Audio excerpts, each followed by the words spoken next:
उसमें देखना कि वो ना बंद ना देखो चैट ऑन कर लेना बच्चे कितने ऐड क्यों आ रही थी जब तो कभी आ रहा उसके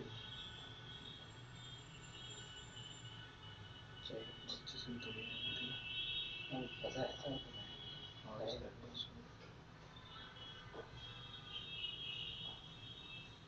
चैट फिर दिख जाएगी करो ना हेलो इसमें फोटो के साथ तो आपने दो ही क्लिक किए थे आज पूरा बढ़ रहा है ना धीरे धीरे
लैपटॉप ले लें।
आ गया ये इस पे लगा दे। उस पे सिर्फ यूट्यूब खोल लीजिएगा सर, कुछ नहीं।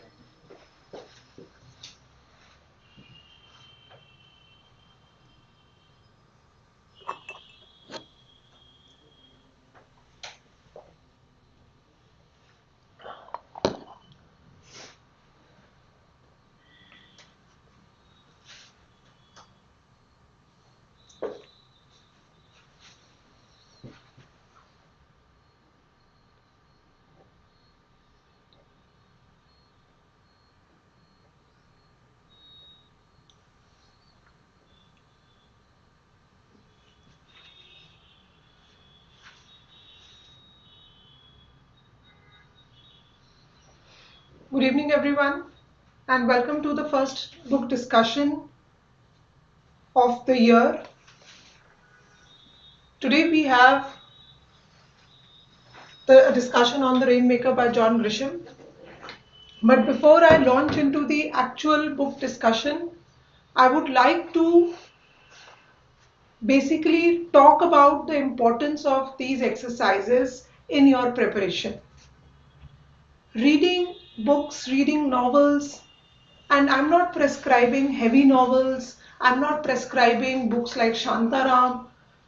What I'm basically trying to do over here is, or what at CP we are basically trying to do is instill a habit of reading.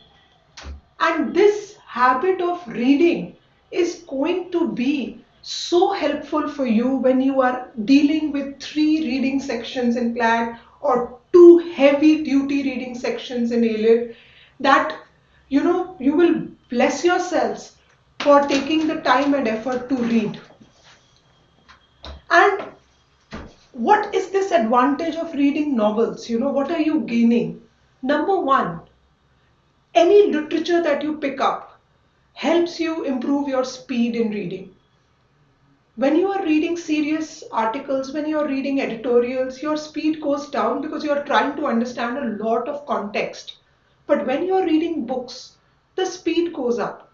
So a balance between understanding and speed is established with novels. It helps you build your momentum, the ability to sit and read for hours.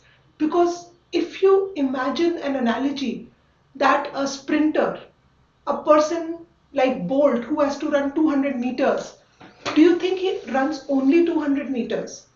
There must be days he's doing longer runs. Why? Because he has to work on his muscles, he has to work on his momentum. So you have to read some books in order for you to understand small editorials, articles, or passages that you are going to get in RC or legal or CR sections. So reading builds momentum.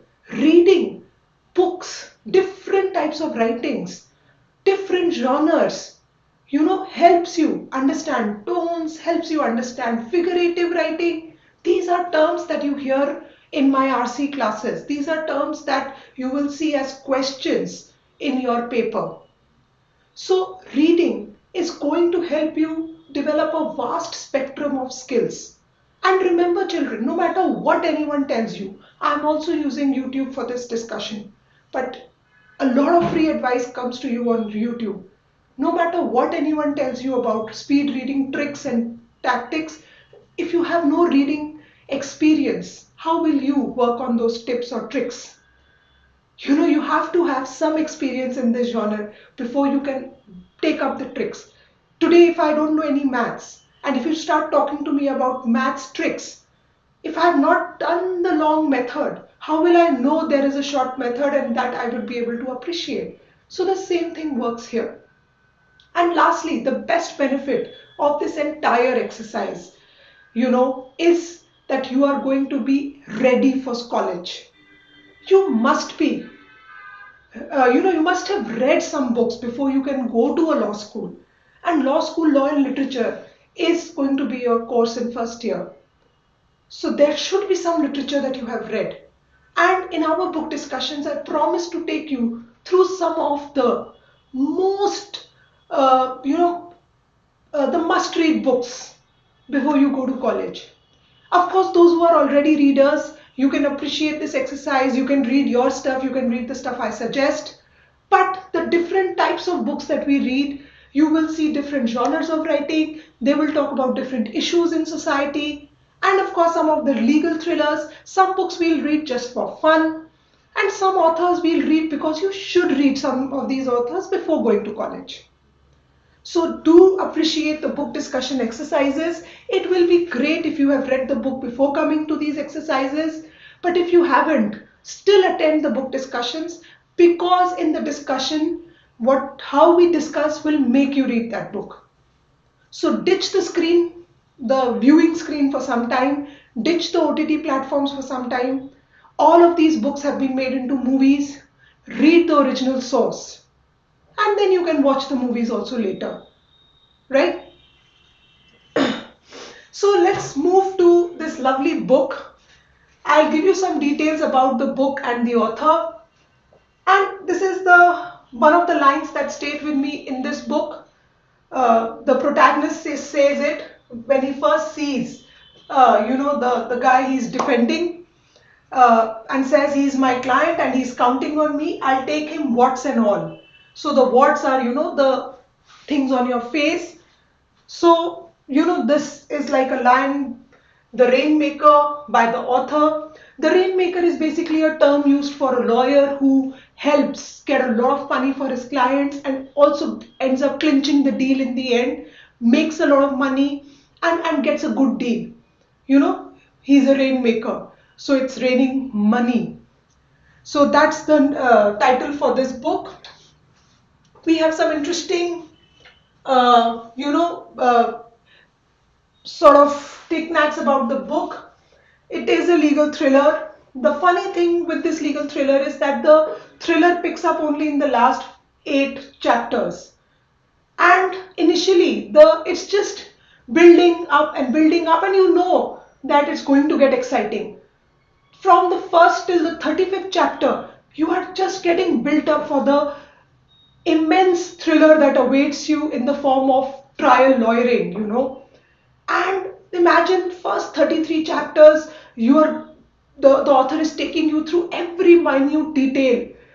In fact, it starts with the protagonist Rudy Baylor in law school. He goes to study law at Memphis State.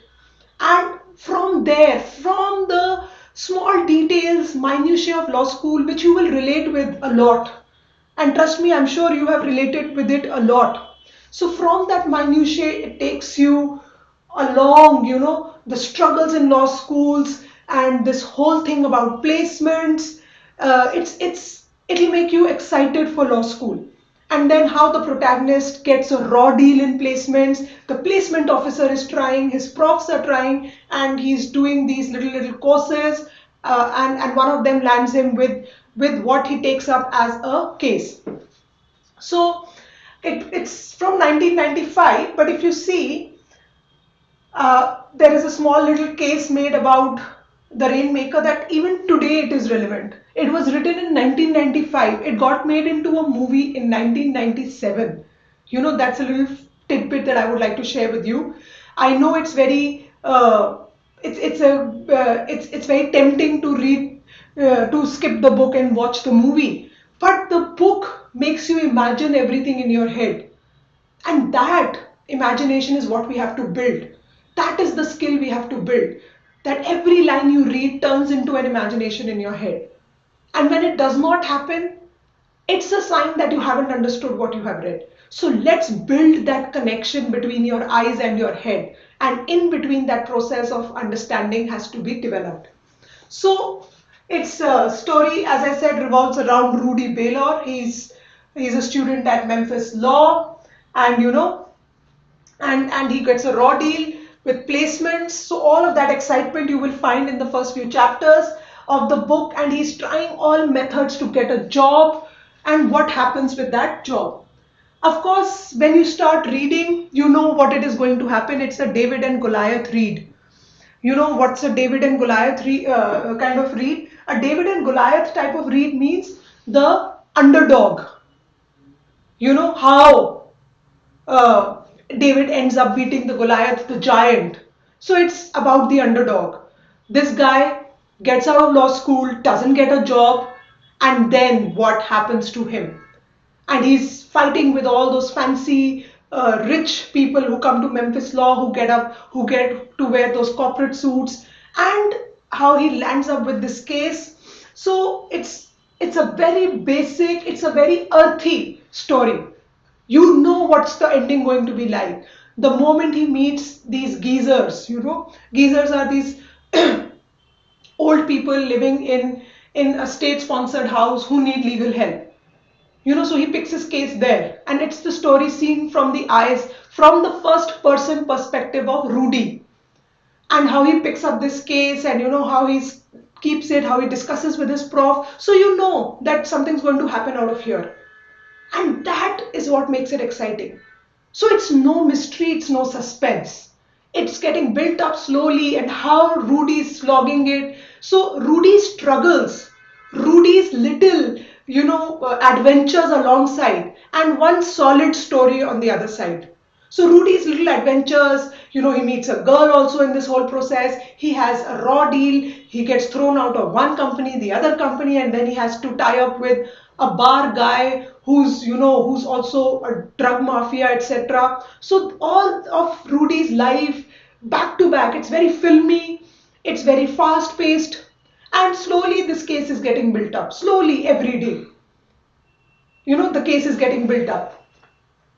And little knick-knack before we get into the story is the fact that the Rainmaker was the inspiration behind every courtroom trial, lawyering cases, shows, and even police procedure cases that go to the courtroom. So this was the backbone. It was such an instant hit. This underdog who takes up a case on, on justice and fairness, and who wants to actually bring real justice.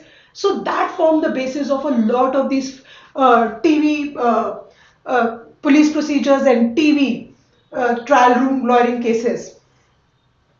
And no wonder the Rainmaker sold 300,000 copies right in the first 4 days of of its getting released. Of course, it was the sixth book. By then, John Grisham's sort of books had started doing well. So Rainmaker, the moment it came out, it was an instant hit. It has a very different style of writing, of course, which we will go into, styles, etc. But it was a instant hit. So this is basically the summary. So yes, through one of the courses at law school, and while still in law school, when he's visiting the elderly, because he has taken a class by a prof who takes these 4-5 students who have signed up for his class to help with legal cases in that old home, where people visit. It's a community center. And there he finds his clients Dot and Buddy, whose son, Donny Ray, is dying of leukemia. And what he discovers is that the insurance company who had to pay for the bone marrow transplant that could have saved Donny's life, now they rejected it. So after writing several letters, Dot is the mother. She finally comes when she knows that these lawyers are visiting from Memphis State, and she shows him the file, and Rudy starts working on this case. And definitely this insurance company is a big company and has some of the finest lawyers representing it. And Rudy finds himself finally handling the case, this whole build up of the case that I'm telling you about. So alongside this build up, a lot of things are going on in Rudy's life. He's found a home, and he meets another lady at this community center, Miss Birdie. He takes her case also. She wants to get a new will, and he discovers that she's very, very rich. So he takes up these two files, and this is the main case that he's working on. Of course, alongside, there is this tiny little Miss Birdie's case going on, where she's asking him to make a new will. She wants to, sort of remove her sons from the will, and and Rudy's trying. So Rudy starts renting her house, and he starts staying with her in an outhouse. She has a big home. She's staying alone, and she's very disgruntled with the family. So a lot of things are going on in this book. Rudy's struggle, Miss Birdie's struggle with her boys. She thinks they don't care about her, and her loneliness. Rudy's loneliness. He has no one except one more friend who gets a good job, but Rudy doesn't. And of course, the whole, this whole made up world around us with greed. So a lot of themes that come up. And of course, Donny Ray's story. So the build up is started happening. Donny Ray is really dying. Now the doctor says even if he gets a transplant, nothing will happen. So it's very late in the day, but Dot Black, Dot, the mother, wants to do something about Donny Ray, and finally she hands it over to Rudy. Of course, she starts trusting Rudy right from the beginning, and Rudy starts working it with her. And in between, you see the underbelly of the Memphis state law. Underbelly is, all the dark secrets, all the funny business that goes on, the way lawyers are twisting, how lawyers are trying to get work because you can't, advertise because you're a lawyer, you can't advertise for profit. So they are ambulance chasers. They're described as ambulance chasers. Why? Because every time someone gets hit by anyone, these lawyers end up at hospitals and start talking to the victims to file a lawsuit and get paid. So a very sad case of society, a slice of society is exposed in the meantime, and Rudy, the protagonist, is constantly, at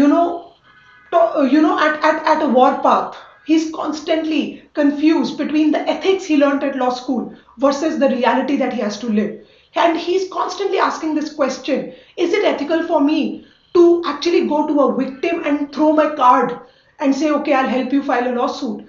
But real life makes him do that as well, though he's reluctant. But he teams up with another lawyer who hasn't even passed the bar exam, Deck. So Deck is not even past the bar exam, and Rudy's counterfoil in the book is Deck. A counterfoil is, his opposite character. Deck has no ethical concerns. Deck can do anything. He can do the dirtiest work as a lawyer. So he tries to please Rudy because Rudy has got brains. He can work hard. He can actually make good depositions. He can actually make good drafts. He can actually, do a lot of paperwork and sit down and study. And Deck can do all the hustling. Hustling is quick ways of finding money. So Deck is a complete counterfoil. He's a complete reality check in Rudy's ethical world of law school. So I have been, talking to you all a lot about this. If you have any comments, please keep putting in your comments, and I would love to read what you have to say about the story if you have read it so far, and if you have read and come, what did you think? Do you think this summary does justice? Because, I could have read this differently. The thing with literature is that there can be two or more interpretations, and those interpretations help you with RCs when you are solving them. So please keep writing in the chat box. I have my chat open here, and I would would love to see what you have to say.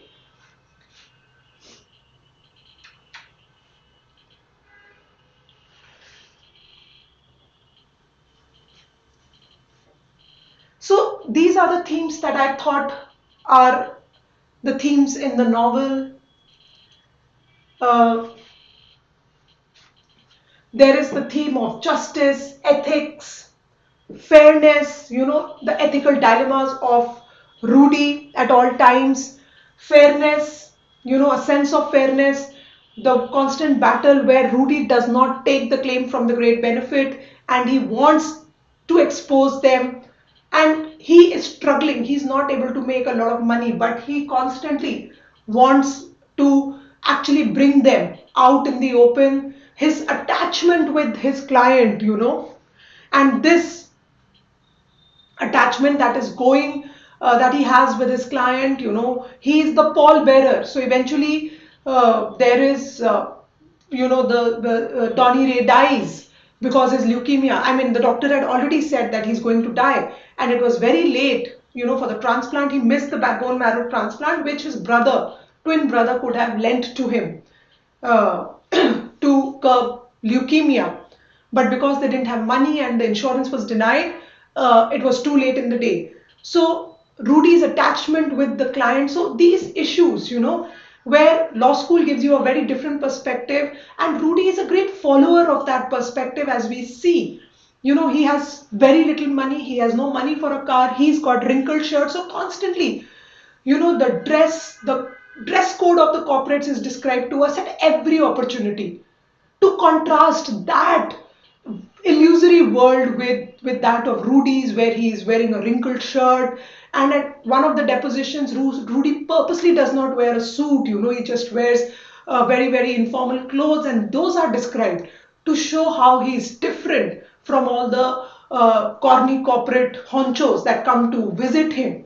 So constantly the author is trying to set in our eyes the imagery of the two worlds, and of course the hustler world of Deck. Bruiser is the person whose law firm Rudy joins, but he's involved with the mafia and he's doing a lot of shady business himself. And all the side hustles of Rudy, he waits tables at Prince's bar, his nightlife there. So it's a slice of life for those who really need to make it happen in this world. Of course, they go to law schools. Some of them are from fancy law schools. So for a change, Grisham has also touched upon law schools like Harvard and the top three, all the time. So his other book, The Firm, has the protagonist Mitch from Harvard. So he's actually also gone ahead and cut open that side of life. Here, of course, Memphis State is not Harvard at all, and very few from Memphis State make it to top law firms, and Rudy ranks even lower than that because he has no corporate offer. However, it shows how he has picked up so much from law school when it comes to ethics and fairness and resilience. He's constantly denied offers, but he doesn't give up. He picks up Dot's file, Donny Ray's file, and keeps shifting. So much so that he has also got the opportunity to join Mr. Lake, but that gets cancelled itself. So he has a person he looks up to, he studies the style of trial lawyering of that person, but he ends up then running his own firm with Deck. And this is their first breakthrough there, among others little jobs that they have for insurance amounts and accident cases, which sort of keep them going, but they're not making the big bucks. And of course, there is a touch of friendship. His best friend, who of course makes it to a good law firm, but they are constantly in touch. And Rudy spends his Thanksgiving and all with Booster, his friend. They take up the same courses. There is humanity, the humane side, that is touched upon with family, society. So Miss Birdie and her own struggle with her own family and how Rudy is a part of that. Survival, how Dot Black survives the death of her son, how Rudy survives all the mishaps that come his way. So this resilience and survival are very good themes in this book.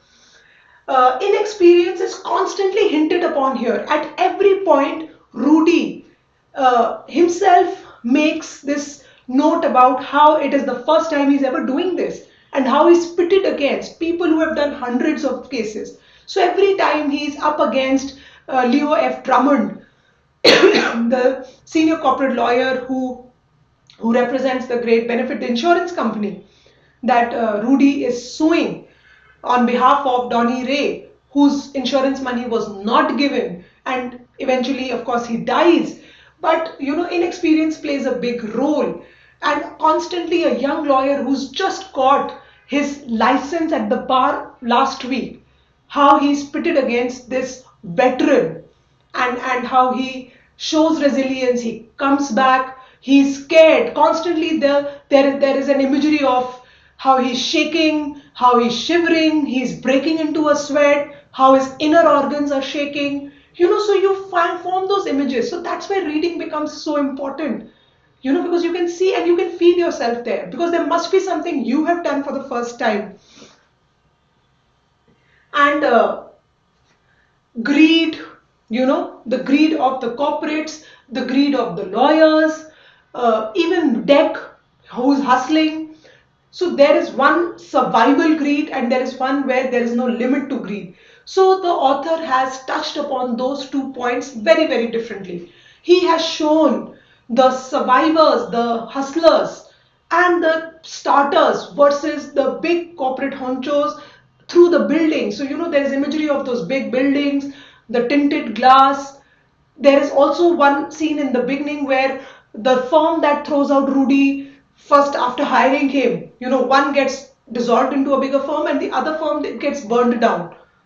So all this that shows your inner anger where you're not able to fight the most powerful people. And this power is shown through their suits and their buildings and the infrastructure. But within, What is there inside that human being, the author doesn't really touch upon. Actually, to think of it, Rudy has also been described as a character from his surroundings. One doesn't really know what is happening inside of Rudy. We know him, we have constructed an image of him through his, poverty. We have constructed an image of him through his hard work in the library.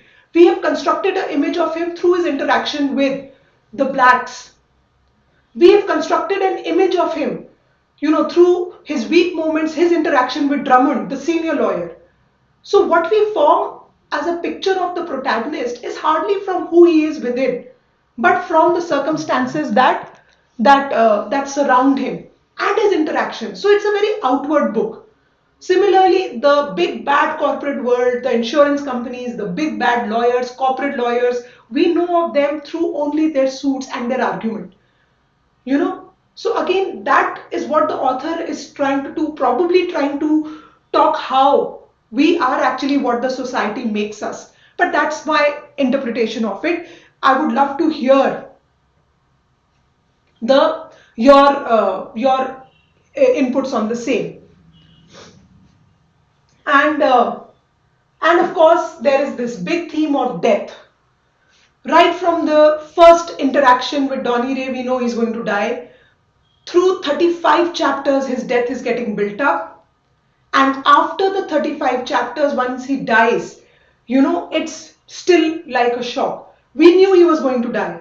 So a lot of foreshadowing. And then the death of Miss Birdie. There is a scene where Rudy is all alone in Cleveland and he says, nobody knows I'm here. So if I die, nobody will know. So there is loneliness. Miss Birdie's loneliness. She's in the big house. She has a big family, but nobody's with her. That's why she wants to cut them off from her will. Rudy is very, very lonely. Finally, this girl, his love interest, which gets built up somewhere in between, and then in the end, Kelly. She's married, but she's lonely. She has a husband who beats her. So the entire dearth and underbelly of society comes alive in this book. And you cling on to the positive moments of the book, and you're actually, you're really waiting for the trial scene. So John Grisham elongates it and makes you wait it out, and you really are looking for some respite because you want the underdog to win. So of course we have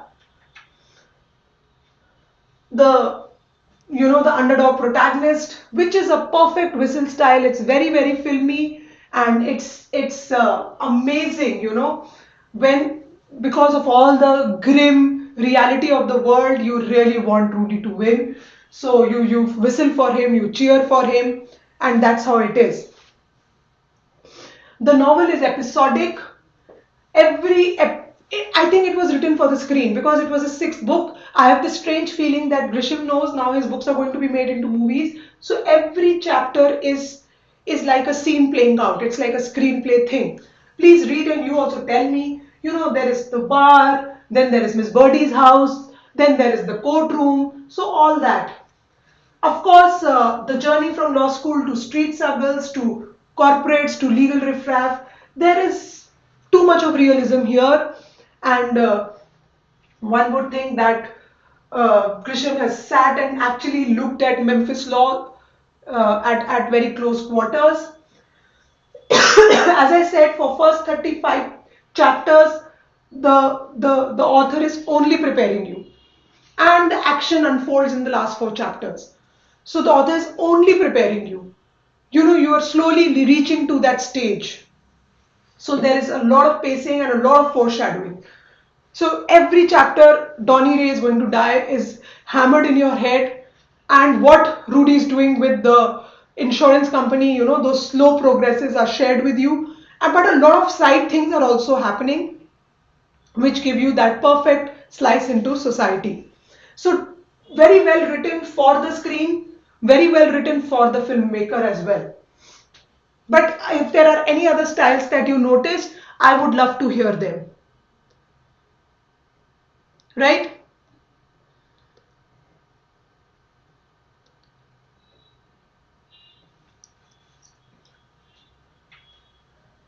Of course, there is now from the 35th chapter the whole ending that we were talking about.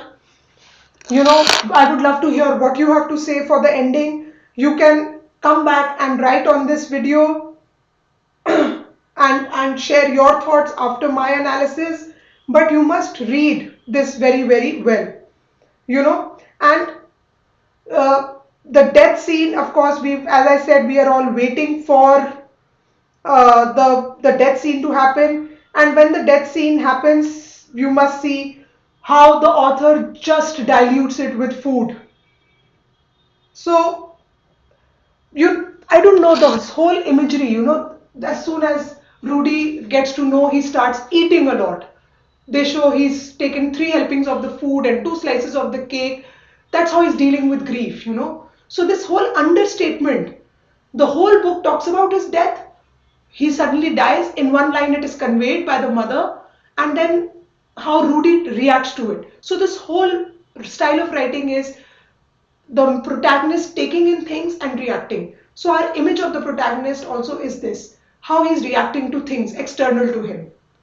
So there is this whole society playing out, death is playing out, family is playing out, and the girlfriend is playing out, and how we end up reacting, right? And of course, the settlement scene in 37 followed by 39, the trial. So adrenaline is building up, and by this time we are waiting for the trial scene very, very excitedly, and we know what is going to happen there. That foreshadowing has also happened. Judge Kipler is on Rudy's side, we know it. So in this book we know everything that's going to happen with the real plot. So the whole magic lies in the little things that keep happening to Rudy alongside. So as I said, I'm going to look forward to hearing from you what you have to say and your thoughts. You can come back to this video and write, but please do read this book. It's going to be very, very exciting read, and it will give you this entire nuanced look on law schools and the struggles and everything. So I hope you enjoy this book. I picked it as the first book, as I said, because it has everything in it. It's very, very filmy, and there is a trial lawyering. So the best things that you like to read in books and movies is the trial lawyering. Maybe you become corporate lawyers, maybe you become someone else, but that's what gets you going, because that's what keeps the excitement up. So Grisham has been one of the most popular voices when it comes to legal writing. We'll take more of his books, but as I promised, I'm going to take you through different types of reading and different types of book reading experiences. This is the next book that I have picked for all of us. It is The Bluest Eye by Toni Morrison. I would love to know where you think it's a thin book. It's not 400 pages plus of reading. So please do share with me uh, when you want to do this. If we can plan it around 13th February or something, if 10-12 days are good enough for you. We still have a lot of days here. So let's read this together. The Bluest Eye by Toni Morrison. Now, why am I reading this book? I'm reading this book because a lot of us things have unfolded in the US. I'm reading this book because we are again going back to barriers that are created based on ethnicities, nationality, and this author, Toni Morrison, has been a very, very sound and great author when it comes to racial writing. And her experiences, her writing sort of tears you apart sometimes. So we'll hear about racism. We'll probably pick up a book on Nazis and the genocides there. So we'll try to read about different things that are happening around the world. We can pick up the next book on something around in our country as well. But this book will actually show you that clear divide from the eyes of a small girl, Pecola Breedlove. I'm not going to say much more about it. You must experience this writing by Toni Morrison. Lot of lovely themes, and let's discuss this very good book. So it's very different from Grisham's writing. It is American. It's an American classic, and I think one of the flag bearers of American literature, and the modern American literature, not the not the old American literature. Toni Morrison was also awarded by Barack Obama, and we are going to talk a lot about her and this book in our next reading, and also because one or two of the clats before 22 had actually given a lot of American literature passages in the clat paper. So that's something which I feel is a go-to place for literature passages for clat as well. So let's read this book and talk about it. Toni Morrison is a Nobel Prize winner, and of course has till recently been awarded. So let's read this very great author, and then again we'll change our flavor after this book, probably move to something else. And please, I would love to hear from you what you thought about the session. You can email me, you can message me on Meta and Instagram, and or email me. Best would be to come back to this video and talk about the book if after you have read it, or you can connect with me over here. So I had a lovely discussion with all of you, and let's read these books and then come for the discussions. Let me hear your thoughts as well, but please begin reading. Have a great evening ahead, everyone.